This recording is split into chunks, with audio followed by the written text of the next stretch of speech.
అదే RTV app వార్తల్ని క్షణాల్లో చదివే అవకాశం ఉంటుంది. ఒక న్యూస్ పేపర్, ఒక టెలివిజన్ ఛానల్ మీ చేతుల్లో ఎప్పుడూ ఉంటాయి. దయచేసి మీడియా మిత్రులనే ఇది ఒక నిరసన కార్యక్రమంగా చూపించవద్దు. ఇది నాకున్నటువంటి స్వామి భక్తి, చంద్రబాబు నాయుడు గారి మీద నాకు కానీ, మా కుటుంబం కానీ, మా కేడర్కి కానీ విపరీతమైనటువంటి స్వామి భక్తి. ఆ స్వామి భక్తి చూపించడం కోసం, ఇది చంద్రబాబు నాయుడు గారి హృదయాన్ని కదిలించడం కోసం తప్ప నిరసన అయితే మాత్రం కాదు. నేను ఇప్పుడు చెప్పే మాటలన్నీ కూడా ఒక్క మాట ముందు చెప్తాను. నేను చెప్పిన తర్వాత చంద్రబాబు నాయుడు గారి నిర్ణయాన్ని మళ్ళీ నేను వ్యతిరేకించను. చంద్రబాబు గారు నాకు దేవుడు. నాకు దేవుడు అన్నాక నాకేదో ఇవ్వలేదని మళ్ళీ నేను ఆయన్ని విమర్శించను. అయితే కొన్ని వాస్తవాలు మీడియా ద్వారా చంద్రబాబు గారికి తెలియాలనే ఈ కార్యక్రమం చేస్తున్నాం. చంద్రబాబు నాయుడు గారు నాకు ఎమ్మెల్సీ పదవి ఇవ్వడం జరిగింది. ఇచ్చిన తర్వాత ఈ రాష్ట్రంలో తెలుగుదేశం పార్టీ అధికారంలో ఉన్న తెలుగుదేశం పార్టీ ఎవరో కూడా, ఏ శ్రేణులు కూడా గట్టిగా మాట్లాడలేకపోతే చంద్రబాబు నాయుడు గారే నేను మాట్లాడుతున్నానని నన్ను ఎంకరేజ్ చేసి నాకు అనేక పదవులు కట్టబెట్టడం జరిగింది. అయితే 2014లో 13లో నాకు ఇన్ఛార్జి పదవి ఇచ్చి ఫ్లైఓవర్ ఉద్యమం గట్టిగా చేస్తే దానికి ఆయన రావడం, ఆ రోజు నన్ను సింగిల్గా పిలిచి నువ్వు ఎమ్మెల్యేగా పోటీ చేస్తావని ఆయన చెప్పడం జరిగింది. మా దరిద్రానికి ఈడు ఎవడేస్తున్నాడో ఈ కేసినేని నాని అనే ఎదవ నా దరిద్రానికి వాడొచ్చాడు ఇక్కడికి ఎంపీకి. వాడొచ్చిన మరుక్షణం నుంచే వాడొక విషయం, బుద్ధ వెంకన్ని తీసేయాలి, వాడికి నాకు అసలు ఏ గొడవలు లేవు, బుద్ధ వెంకన్ని తీసేయాలి, బుద్ధ వెంకన్ని తీసేయాలి, అక్కడ వేరే వాళ్ళకి సీట్ ఇవ్వాలి అని వాడు ఒక డిమాండ్ పెట్టాడు. వచ్చిన కాంచాడు, వాడికి వేరే ఆలోచన లేదు, పార్టీని బాగు చేసే ఆలోచన లేదు. చంద్రబాబు గారు కూడా ఆ రోజు ఉన్నటువంటి పరిస్థితుల్లో ఇసిగిపోయి, సరే వెంకన్న నువ్వు అర్బన్ పార్టీ అధ్యక్షుడికి వెళ్ళు అని నన్ను మార్చడం జరిగింది ఇన్ఛార్జిగా. అర్బన్ పార్టీ అధ్యక్షుడిగా ఉండగా ఈ విజయవాడ సిటీలో ఎవరు పార్టీ అధ్యక్షుడు 6 సంవత్సరాలు చేయాల, 2 సంవత్సరాలు చేస్తే పారిపోయేవాళ్ళు. ఈ పార్టీ వద్దు బాబు అని 6 సంవత్సరాలు చేశా, చక్కగా చేశా. గవర్నమెంట్ పోయింది, మళ్ళీ ఎదవ ఎన్నికయ్యాడు ఈ బడ్డుగాడు, ఈ నానిగాడు మా గ్రహచారం బాగాక మళ్ళీ ఎన్నికయ్యాడు. అయితే వాడు మళ్ళీ ఎమ్మన్నే బుద్ధ వెంకన్న తీయాలి, వాడు ఏజెండా వేరేది లేదు, ఎంత ఫైట్ చేస్తున్నా తీయాలి తీయాలి తీయాలి తీయాలి అనే ఒకటి తప్ప వేరేదే లేదు. అయినా సరే చంద్రబాబు నాయుడు గారికి నా గౌరవంతో రాష్ట్ర ప్రధాన కార్యదర్శి ఇచ్చి 3 జిల్లాలకు ఇన్ఛార్జిగా వేశారు, ఉత్తరాంధ్రకి. ఇప్పుడు కూడా ఉన్నాను నేను. అయితే ఇంకా గౌరవం పెంచాడు, కానీ చంద్రబాబు నాయుడు గారు ఎక్కడ నన్ను తగ్గించలే. మీడియా వాళ్ళకి తెలుసు, రాష్ట్ర ప్రజలకు తెలుసు, తెలుగుదేశం పార్టీ శ్రేణులకు తెలుసు, ఆఖరికి వైసీపీ వాళ్ళకి కూడా తెలుసు. ఏంటి, ప్రభుత్వం పోయాక చంద్రబాబు నాయుడు గారి కుటుంబం తప్ప ఈ రాష్ట్రంలో 4-5 తప్ప ఎవరో మాట్లాడినటువంటి దాఖలాలు లేవు. ఇంకా అయ్యన్న గారు మాట్లాడారు, కానీ ఎక్కడ ఫైటింగ్కి వెళ్ళా. నేను ఫైటింగ్ కూడా వెళ్ళా. నేను మాచర్లు వెళ్తే తురకా కిషోర్ అన్న వ్యక్తి నన్నే దొంగతో కొట్టింది. బాండోమా పక్కన ఉన్నాడు, నన్నే కొట్టింది, నా మీదే అటాక్ జరిగింది. ఒకటి జోగి రమేష్ గారు ఇంటి మీదకి వస్తే నేను వెళ్ళి 1 గంట సేపు పోరాటం చేస్తే, ఆ రోజు నాకు ఎందుకో సాస్ వచ్చి 1 గంట సేపు నేను ఒక చెట్టు కింద పడిపోయి ఇచ్చేస్తే, ఆ రోజు గద్దె రామోను, ఏలూరు సాంబశివరావు గారు వాళ్ళు పాపం ఇసిరి నా చెమట్లు ఆరే వరకు పక్కన కూర్చున్నా. నేను అవలే అయిపోయాను అనుకున్నాను. ఇలాగా ఒక పోరాటానికి విజయవాడలో ఎవడెవనన్నా కాదన్నా నేను ఒక బ్రాండ్ అనేది రాష్ట్రం మొత్తం తెలియపరిచా. కానీ ఇవాళ 175 స్థానాల్లో ఈ ఒక్క సీటు పక్కన పెట్టేసి 174 గంటలకి ఐవీఆర్ తీసుకుంటున్నారు. అక్కడ ఎవరైతే 1 నొక్కండి 2 నొక్కండి అంటే ఇక్కడ నేను చంద్రబాబు గారికి కూడా ప్రభుత్వం పోయిన 6 నెలలకే ఆయన చెప్పా, సార్ ఈసారి నేను అసెంబ్లీకి వస్తా సార్, మీ వెనకాతలు కూర్చుంటానండి, కూర్చొని మిమ్మల్ని ఎవరెవరు మాట్లాడుతున్నారో వాళ్ళందరి సంగతి నేను తెలుస్తా సార్ లోపల అన్న. ఆయన ఎప్పుడు నాకు దేవుడు, భగవంతుడు. నిజంగా చెప్తున్నా, నాకు ఇవాళ మీడియా ముందు అవకాశం ఇచ్చాడంటే చంద్రబాబు నాయుడు గారే. ఆయన నాకు దేవుడితో సమానం. అందులో రెండో క్వశ్చనే లేదు. వాళ్ళలాగా పెడితే పెళ్ళికూడు, పెట్టకపోతే చావుకూడు మనిషిని కాదు నేను. ఆయన ఆల్రెడీ నాకు పెట్టాడు. అయితే నా డిమాండ్ ఏంటంటే ఇవాళ భారతదేశంలో సంకీర్ణ ప్రభుత్వాలు వస్తున్నాయి. పార్టీ కూడా లాయల్గా ఉండే వాళ్ళని చూసుకోవాల్సినటువంటి అవసరం ఉంది. ఉదాహరణకి చిన్న ఉదాహరణ చెప్తా. హైదరాబాద్లో బొంతు రామ్మోహన్ నిన్న నేను టీవీలో చూసా. 5 సంవత్సరాలు మేయర్ చేశాడు, గవర్నమెంట్ పోయి 3 నెలలు అయింది, కాంగ్రెస్లో చేరుతున్నాడు, ఊరేగించుకుంటూ వెళ్తుంది. నిజంగా నేను చాలా బాధపడ్డా.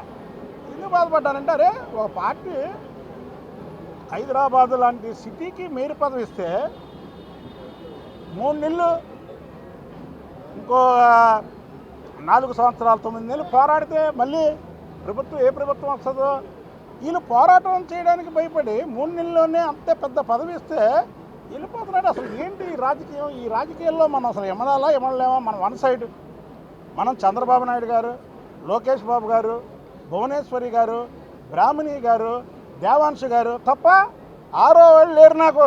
నేను ఓపెన్గా చెప్తున్నాను. నేను 6వ వ్యక్తి అనేవాళ్ళు లేరు నాకు. అలా 5గురే నాకు నాయకులు. బొంతు రామ్మోహన్ వెళ్తేనే నేను ఆవేదన చెందారు తప్పుది అని ప్రజాస్వామ్యం. కానీ రేపు చంద్రబాబు గారు కూడా ఈ రాష్ట్రంలో సంకీర్ణ ప్రభుత్వం ఏర్పడబోతుంది. దీనికి నిజాయితీగా మీ వెనకాతల నిలబడగల వ్యక్తుల్ని ఎన్నుకోవాల్సినటువంటి అవసరం ఉంది. ఒకవేళ నేను నిలబడిన అనుకోండి, నేను నిలబడనని మీ మీద నా మీద మీకు అభిప్రాయం ఉంటే నన్ను పిలిచి చెప్పండి, నువ్వు నిలబడవాలి. నేను నిలబడతాను కాబట్టి మీరు నాకు అవకాశం ఇవ్వాలి. నేను అడిగిన 2 విజయవాడ వెస్ట్ లేకపోతే అనకాపల్లి పార్లమెంట్ అని. అనకాపల్లి పార్లమెంట్ ఎవరెవరి పేర్లో వస్తున్నాయి, ఇక్కడ అసలు పేర్లే లేవు. ఇది కరెక్ట్ చేయండి బాబు గారు. మేము నా ప్రేమ నా అభిమానం ఎన్నోసార్లు ఆయనకు చూపించాను, ప్రజలకు చూపించాను. నా రక్తంతో ఆయన్ని కాళ్ళ కడగడం కంటే ఇక ప్రేమ ఉంటుందా? ఈ అయ్యారాములు గయ్యారాములు రేపు అంటే నా జీవితంలో నేను పార్టీ మానను, నా జీవితంలో ఆ 5గురు తప్ప 6వ వాళ్ళ దగ్గరికి వెళ్ళనని నేను ఇవాళ ఈ నిర్ణయం తీసుకున్నాను. ఎందుకంటే ఎప్పుడన్నా ఈ నోటితో చంద్రబాబు నాయుడు గారిని చిన్న మాట అన్నానుకో, ఇవాళ ఈ కృష్ణా జిల్లాలో కొడాల నాని, వంశీ, కేశినేని నాని ఇలాగా ముఖం మీద ఉమ్మేస్తారు. తప్పు. ఆయన నిజంగా దేవుడు. చంద్రబాబు నాయుడు అనే వ్యక్తి దేవుడు. ఆయన గదిలో రెండో క్వశ్చనే లేదు. కానీ నా ప్రేమ ఆయనకి తెలియాలి, నా బాధ ఆయనకి తెలియాలి.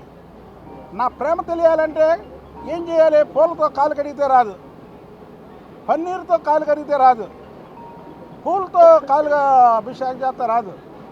కనుక నా రక్తంతో ఆయనకి పాదాభిషేకం చేశాను. ఏంటి రక్తంతో పాదాభిషేకం అంటే నా జీవితాంతో నా రక్తం ప్రతీది కూడా మీకే దారిపోస్తాను అని అర్థం.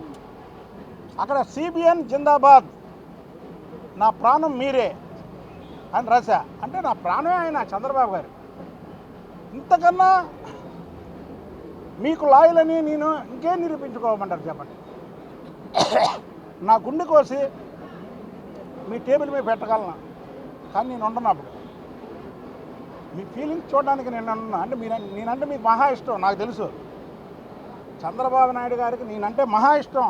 ఈ రాష్ట్రంలో మా అని ఎవరితో అన్నా ఒత్తు పల్లికి మా ఎంకన్నా అని ఎవరి దగ్గర చెప్పగలిగితే నా గురించే చెప్పలే. ఆయన మళ్ళీ ఫైనల్గా ఎన్ని కూడా చెప్పి నేను అప్పీల్ చేస్తున్నా. విజయవాడ వెస్ట్ కానీ అనకాపల్లి పార్లమెంట్ సీటు కానీ నన్ను పోటీ చేయించండి. ఈ సంకీర్ణ ప్రభుత్వాల్లో మీకెప్పుడు నేను విధేయుడిగా ఉంటా. అండగాదు, మీరు మాకండ విధేయుడిగా ఉంటా. లేదా మా ఇంటికాంచి మీ ఇంటికి వాక్ఫుల్ డిస్టెన్స్ నడవడానికి వెస్ట్ టికెట్ ఇవ్వండి. నేను మీకు ఎప్పుడూ కూడా అందుబాటులో ఉంటా. ఇవాళ ఏంటి సార్, అసలు నాకేం తక్కువ చెప్పండి?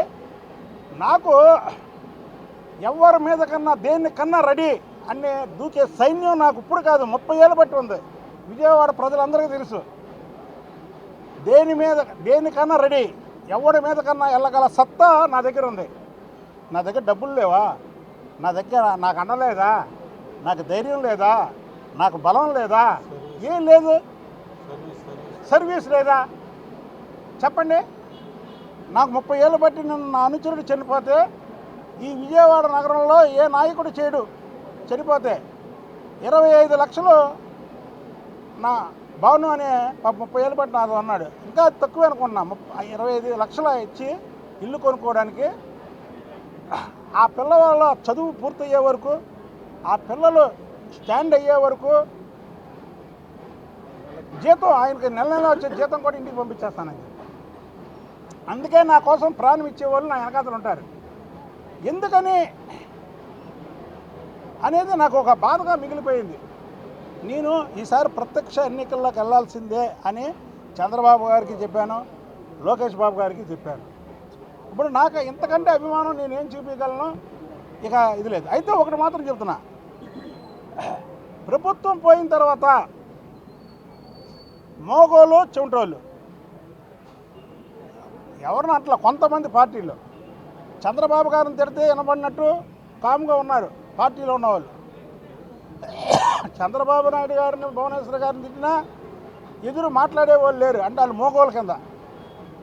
అన్నిటికీ నేను ప్రతి దానికి రెస్పాండ్ అయ్యి, వాడు విజయసాయిరెడ్డి గారు తెల్లగడ్డంగాడు వైసీపీ ప్రభుత్వం వచ్చినప్పటి నుంచి కారు కోతలు కోస్తుంటే వాడు చేసిన ప్రతి దానికి కౌంటర్ ఇచ్చింది నేను.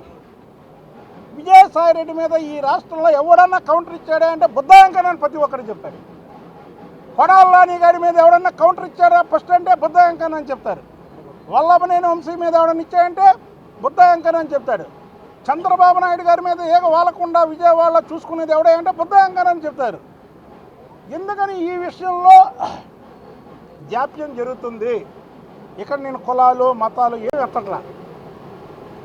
నేను కోరుకునే 2 సీట్లు, రెండిట్లో ఏదో ఒకటి ఇవ్వండి సార్, నేను పార్టీకి విధేయుడిగా ఉంటాను అన్న. చివరిగా ఏంటంటే మళ్ళీ చంద్రబాబు నాయుడు గారిదే నిర్ణయం. చంద్రబాబు నాయుడు గారు నాకు టికెట్ ఇవ్వకపోయినా సిపిఎం జిందాబాద్ అంట. చంద్రబాబు నాయుడు గారు నాకు టికెట్ ఇవ్వకపోయినా చంద్రబాబు నాయుడు గారిని ఎవరు మాట్లాడినా వాళ్ళని ఊరుకోను. నేను చెప్పా, అభిమానంతో పోరాటం ఇది.